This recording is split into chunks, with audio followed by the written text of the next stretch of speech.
اب یہ کہ اسی قبض کی حالت میں پھر اللہ تعالیٰ اپنے احسان جتا رہا ہے، اور یہ بہترین ہے۔ کبھی طبیعت پر ڈپریشن ہو اس طرح کی اور قبض کی کیفیت ہو تو آدمی یاد کرے کس کس مرحلے پر اللہ نے میری دستگیری فرمائی، کن کن مراحل پر اللہ تعالیٰ نے مجھے مشکلات سے نکالا، اس سے وہ حوصلہ بڑھتا ہے۔ اور اس کو بھی سمجھیے کہ اسی انداز میں الم یجد کا یتیما فآویٰ، یہ سیرت النبی کے بڑے اہم حصے ہیں جو اس میں آ گئے ہیں۔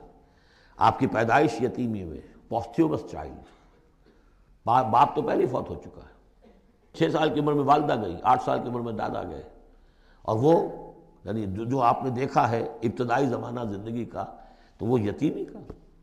الم یجد کا یتیما فآویٰ، کیا اس نے اے محمد آپ کو نہ پایا کہ آپ یتیم تھے، پھر پناہ دی، آپ کے لیے بندوبست کیا، دادا کے دل میں جو شفقت ڈالی، پھر آپ کے تایا زبیر کے دل میں جو شفقت ڈالی۔ عبد المطلب کے بعد فوراً ابو طالب کا نام آتا ہے، حالانکہ یہ غلط ہے تاریخی اعتبار سے۔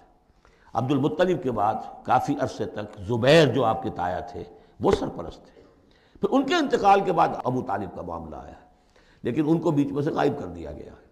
بہرحال اللہ تعالیٰ جو بھی کسی کے دل میں ڈالتا ہے، آخر ابو طالب کے دل میں محبت ڈالی تو کس نے ڈالی؟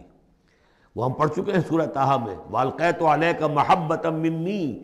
حضرت موسیٰ علیہ السلام کی موہنی صورت کے اوپر اللہ تعالیٰ فرماتے ہیں ہم نے اپنی محبت کا پرتو ڈال دیا کہ تمہیں دیکھنے کے بعد وہ قتل کرنے کے ارادے سے باز رہ گئے، ان کے ہاتھ شل ہو گئے، ایسی موہنی صورت، اسے قتل کر لیں۔